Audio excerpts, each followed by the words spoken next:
உறவுகளுக்கு வணக்கம். நாம இன்னைக்கு டெல்லியில ராம்லீலா மைதானத்துல இருக்கோம். முன்னாள் மீனவர் காங்கிரஸ் உடைய மாநில தலைவராக ராஜேந்திரன் அண்ணன் அவர்கள் இங்க இருக்காங்க. அவங்க இப்ப தமிழ்நாடு காங்கிரஸ் கமிட்டியில செக்ரட்டரியா இருக்காங்க. இப்போ இந்த மிகப்பெரும் பேரணிக்கு நம்ம வந்திருக்கோம் ராம்லீலா மைதானத்துல. இந்த முன்னெடுப்பை நம்ம எடுத்திருக்கோம் இல்லையா, இதுல எந்த மாதிரியான வெற்றி நம்ம கிடைக்கும் நினைக்கிறீங்க? ராகுலோட போராட்டத்தை பத்தி உங்களோட ஒப்பீனியன்? இந்தியாவினுடைய ஜனநாயகம் இந்த நாட்டு மக்களுக்கு வழங்கி இருக்கக்கூடிய மிகப்பெரிய கொடை வாக்குரிமை.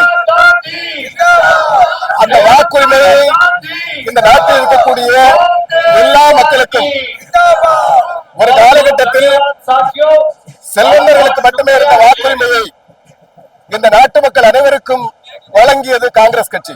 நிச்சயமா உண்மை. அதிலும் குறிப்பாக தலைவர் ராகுல் காந்தி அவர்கள், தலைவர் ராஜீவ் காந்தி அவர்கள் இந்த நாட்டினுடைய பிரதம அமைச்சராக பொறுப்பேற்கிற போது 21 வயது வாக்களிக்கின்ற உரிமையை இந்த நாட்டில் இருக்கக்கூடிய இளைஞர்கள் இந்த நாட்டினுடைய ஆட்சி அதிகாரத்தில் பங்கெடுக்க வேண்டும் என்கிற அடிப்படையில் 18 வயது நிரம்பிய வாக்காளர்களுக்கும் இந்தியர்களுக்கும் இந்திய இளைஞர்களுக்கும் தன்னுடைய ஆட்சியின் போது வாக்களிக்கின்ற உரிமையை பெற்றுக் கொடுத்தவர் தலைவர் ராஜீவ் காந்தி அவர்கள். அந்த வகையில் இந்தியாவினுடைய ஜனநாயகத்தை பாதுகாத்த இயக்கம் காங்கிரஸ் பேர் இயக்கம்.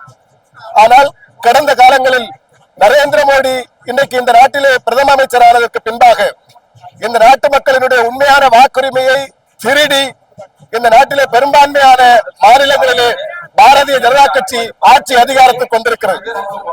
தலைவர் ராகுல் காந்தி அவர்கள் இந்த நாடு முழுமைக்கும் சுற்றுப்பயணம் செய்து உலகத்தினுடைய எந்த தலைவரும் செய்யாத வகையில் இந்தியாவை தன்னுடைய காலால் அளந்து தன்னுடைய அன்பால் இந்த நாட்டு மக்களை வென்றெடுக்கக்கூடிய தலைவராக வலம் வந்து இந்திய ஒற்றுமை பயணத்தின் மூலமாக ஒரு வரலாற்று புரட்சியை செய்த போதிலும் கூட அதற்கு பின்பாக நடைபெற்ற தேர்தல்களிலே பாரதிய ஜனதா கட்சி வெற்றி பெற்றிருக்கிறது. குறிப்பாக மகாராஷ்டிரா மாநிலத்தில் வெற்றி பெற்றது, ஹரியானா மாநிலத்தில் வெற்றி பெற்றது என்பதை பார்க்கிற போது தலைவர் ராகுல் காந்தி அவர்கள் இதில் ஏதோ ஒரு குளறுபடியை பாரதிய ஜனதா கட்சியும் நரேந்திர மோடி அமித்ஷா சகாக்கள் செய்திருக்கிறார்கள் என்பதை புரிந்து கொண்டு அதனை ஆய்வு செய்ததனுடைய அடிப்படையில் இன்னைக்கு மிகப்பெரிய வாக்கு மோசடியை நரேந்திர மோடியும் அமித்ஷாவும் இன்னைக்கு தேர்தல் ஆணையத்தை, இந்திய தேர்தல் ஆணையத்தை கைக்கூலியாக பயன்படுத்தி செய்து கொண்டிருக்கிறார்கள் என்பதை கண்டுபிடித்தார்கள்.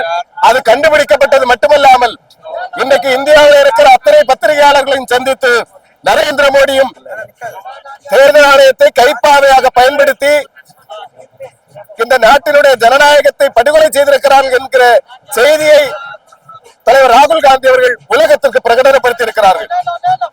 அந்த பிரகடனத்தை அதற்கு பதில் சொல்ல இருக்க மக்கற்று போயிருக்கிற திராணியத்தில் இருக்கிற நரேந்திர மோடி அமித்ஷா சகாக்கள் தலைவர் ராகுல் காந்தியை சிறுமைப்படுத்துகிற விதமாக பல்வேறு விதமான கருத்துக்களை சொல்லி வந்தாலும் இன்னைக்கு தலைவர் ராகுல் காந்தி அவர்கள் நடந்து முடித்த பாராளுமன்றத்திலே இந்த வாக்கு திருட்டை பற்றி நரேந்திர மோடிக்கு நேராக, அமித்ஷாவுக்கு நேராக உங்களோட விவாதம் செய்வதற்கு நான் தயாராக இருக்கிறேன், நீங்கள் தயாராக இருக்கிறீர்களா என்று நேருக்கு நேராக கர்ஜித்த போதிலும் கூட அதற்கு பதில் சொல்வதற்கு வக்கற்று போற இந்த நரேந்திர மோடி சகாக்கள் இன்னைக்கு ராகுல் காந்தியை சிறுமைப்படுத்துகிற விதமாக நடந்து கொண்டிருக்கிறார்கள்.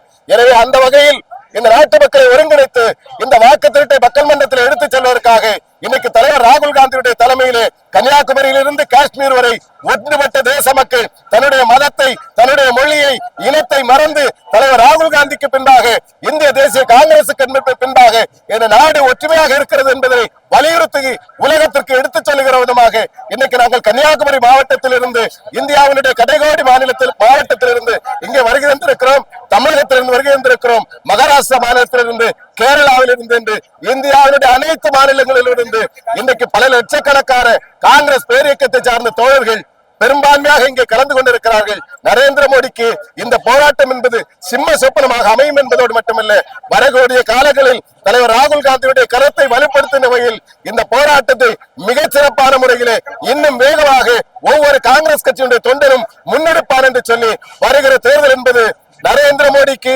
ஆட்சிக்கு முடிவு கட்டுகிற தேர்தலாக அமைய வேண்டும் என்று கேட்டு நாட்டு மக்கள் எல்லோரும் தலைவர் ராகுல் காந்தியுடைய கருத்தை வலுப்படுத்துகிற வகையில் இந்த வாக்கு திருட்டை மக்கள் மன்றத்திலே தெரிவித்து போராட முன்வர வேண்டும் என்பதுதான் எங்களுடைய கோரிக்கையாக இருக்கிறது. இன்னொரு விஷயம் என்னன்னா, வாக்கு திருட்டு மூலமாக ஆட்சிக்கு வந்தவர்கள் ராகுல் காந்தியை சிறுமைப்படுத்த வேண்டும் என்று நினைத்தாலும் மக்கள் மனதில் ராகுல் காந்தி என்றும் பெருமைப்பட்டு நிற்கிறார் என்பதுதான் நிதர்சனமான உண்மை. அவங்க ஏதாவது ஒரு வார்த்தை பேசுறாங்களா sir? What about your opinion this rally, sir, this program? I came from Maharashtra. I'm General Secretary Maharashtra Pradesh Congress Committee. So Maharashtra is a witness state.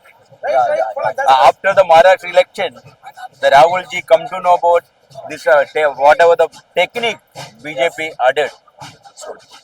We already given the grassroots level.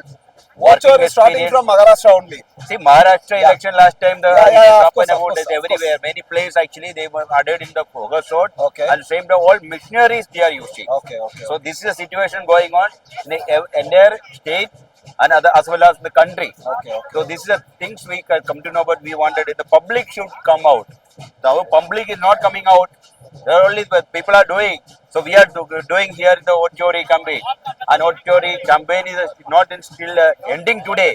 This is going to start it Yeah, of today course, of itself. course. It is going to everywhere. We are going to spread.